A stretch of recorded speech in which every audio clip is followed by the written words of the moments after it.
I didn't really encounter the Joseph story until I heard the guys talking about Joseph and hearing that story. And then I was doing a Bible study on the book of Genesis at Wakulla Correctional. And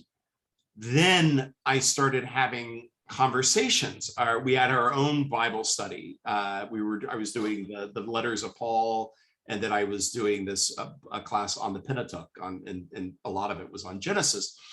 And we were talking about the Joseph story there, and while kind of reading this in the facility with incarcerated men, of course, a lot of things for me started to make sense, to kind of coalesce as to the value of this story, to hear other guys talking about the Joseph story there in the facility. So it started really bubbling up for me, kind of in these facilities and talking with these guys, and then bringing some of those. I remember leaving Wakulla Correctional and talking with Sonia on the phone about those some of those conversations that we were having in the facility. While this is back in 2014, the summer of 2014.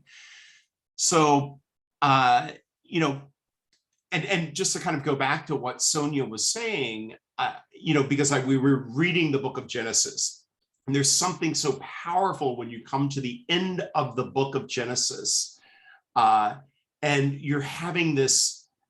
display of family and of difficult truths being confronted, real grievances being addressed by, you know, that Joseph had with his brothers, and seeing these powerful encounters with Joseph and his brothers, and then the meals that they have, the reconciliation that takes place, the crying, the joining together again, as to me, a not so indirect link with Joseph with Cain and Abel. Yes. And you see now salvation, that salvation is in, yes, the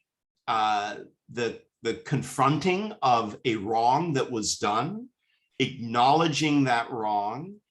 and then the sense of the possibility for mercy and forgiveness and reconciliation, as though in that one family and in those particular relationships with Joseph and his brothers, there you have the salvation of the world. There you have the atoning of the blood that was